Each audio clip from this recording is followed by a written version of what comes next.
Dogma is an official body of doctrine that an institution holds to as its core truths, the things that it expects other people who are a part of this institution to agree with, and the principles by which it is going to govern. So, National Socialist dogma, as Hitler and the Nazis develop it during and after the time he writes Mein Kampf, first of all, it ain't called the National Socialist German Workers' Party for nothing. What Hitler is going to try to do is to ride the lightning of the two most powerful ideas of the 19th century, nationalism and socialism, with romantic elements thrown in, just to get a sort of Reese's peanut butter cup of political ideology. Socialism is the idea that the needs of the society need to be taken care of and all of its members need to be organized for the sake of the body. That we each as individual human beings are cells within a wider body politic, a Hobbesian Leviathan that exists and that needs us to work in concert with one another for the greater good and for harmony. And that only a unhealthy body would allow limbs to wither and die simply because they're poor or they're disenfranchised or somehow they are outcast. So, the idea that we together owe each other commitment and a dedication to try to help each other, and that the society must override the individual in terms of dealing with its problems. That's very much present in Nazi dogma, National Socialist. But unlike the International Socialists of the Communist Party, workers of the world unite, you have nothing to lose but your chains. The National Socialists say that there is a spiritual destiny, a union of purpose that all Germans have. The Deutsche Volk, the German nation or people. The word folk in German, V-O-L-K, has a meaning that is more than just folk, F-O-L-K, in English. It basically means the spiritual unity of a culture and an ethnic group. The Deutsche Volk, the German people, have, through their language, their history, their culture, their manners, the fact that they wear lederhosen and drink beer at Oktoberfest and sing songs, the fact that they tend to be a warrior people, that they tend to be disciplined, organized, hard workers, people who save, people who try to keep everything in order, clean people. People who are supposed to work together. All of these myths about the German people, the ones I've mentioned and more, make the Germans distinct from all other people. Remember, the core of 19th century social Darwinism says that each nation of people is like a different species, like the French and the Germans and the Belgians and the Dutch are all different species, giant morphic amoeba-like masses swarming across the North European plain, grappling with one another and displacing one another and trying to consume one another. All Germans, rich or poor, urban or rural, smart or stupid, beautiful or ugly, all Germans, factory workers and farm workers, men and women, old and young, all Germans share a common destiny, a common fate. And it's a glorious fate. That is nationalism.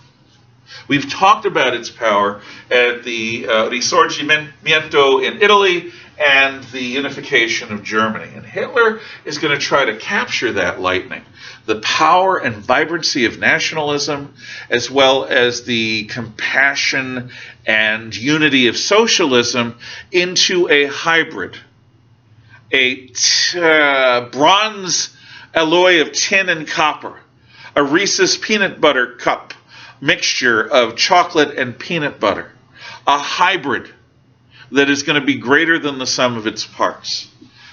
There are some Nazis, like Gregor Strasser and his brother, that in the 1920s are much more of the socialist idea, and they tend to believe in not only nationalism, but sort of a class warfare where everyone becomes a worker.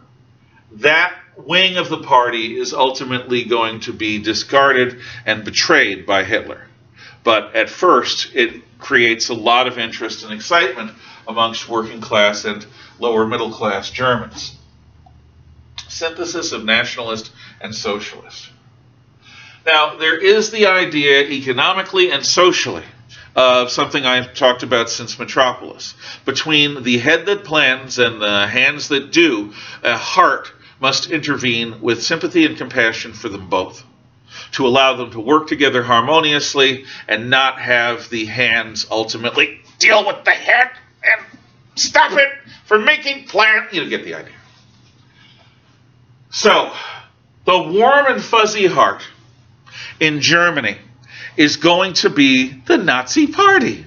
Yes, the Nazi Party, like the Fascist Party in Italy's corporative state, the Nazi Party, with less overtness, is going to moderate between the head and the hands. Here's an example. Communist Labor Day, which is May Day or May 1st, is something that the German laborers and trade unions have been trying to get to become a national holiday since Bismarck flirted with welfare policy. Hitler grants them the holiday, and then the next day outlaws the trade unions as independent bodies. So they get Labor Day, Communist Labor Day, May 1st off. It's a national holiday. But independent unions, unions that are not in some way controlled by the Nazi Party, bye-bye, gone. Between the head and the hands, the heart must intervene. Volksgemeinschaft. Volksgemeinschaft means the brotherhood of all Germans. That all Germans together should live this common destiny. And one of the rituals or sacraments, if you will, of the Nazi Party is an expression of Volksgemeinschaft, where in Nazi communities once a week everyone sits around and shares a common meal. Often it's barley soup with brown bread and beer and maybe some sauerkraut and maybe a little bit of sausage thrown in. But basically bread, barley soup, beer. And the factory owner sits next to the janitor, sits next to the policeman, sits next to the housewife. Everyone is partaking of a common meal. They talk to one another. They are one people of themselves.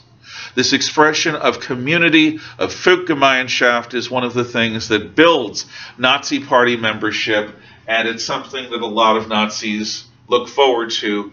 It's something that some Nazis see as manipulative, but it is an expression of the idea of Volksgemeinschaft, the brotherhood of all Germans.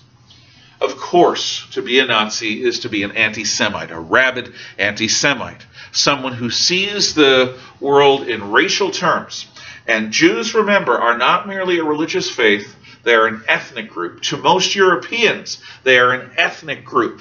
They are the descendants of the Jews that were scattered by the Emperor Hadrian after the Simon Bar Kokhba rebellion around 138, cast on the winds, the diaspora, the dispersion of the Jews, where they live as strangers in a strange land. Jews are seen as aliens. We've talked about this. As people who look different, sound different, smell different because they eat different foods. People who keep to themselves. People who tend to be wealthier and better educated than their neighbors. People who sometimes achieve great financial success. And the belief is that because Jews were the bankers of Christian Europe during the Middle Ages, at a time when the church preached that loaning money at interest was usurious and a mortal sin, the belief among anti-Semites is that Jews are an international conspiracy to rule the world from behind the scenes through subtleties of banking and loaning and networking with one another, that Jews will somehow influenced everything to their liking. And that it's not something you'll notice. It's a secret society, a conspiracy from behind the scenes. To which I ask, are these people on drugs? If I were a secret society bent on world domination, do you think I might have arranged a better history for myself than the history that the Jews have experienced? A history of persecution going back to Pharaoh and Babylon and Persia and Rome. A society that is the victim of pogroms for thousands of years. Really? If I were ruling the world from behind the scenes, I might not have my people be the target of every bigoted yobo that comes along who's unhappy with their life. But rabid anti-Semitism is going to be what rabid anti-Semitism is going to be. And to be a Nazi, you have to accept that the Jews are a conspiracy. Every man, woman, and child is a guilty party in this conspiracy to defraud the German people of their destiny and to rule the world from behind the scenes. Oh, and Hitler and the Nazis advocate rearming Germany despite the treaty limitations.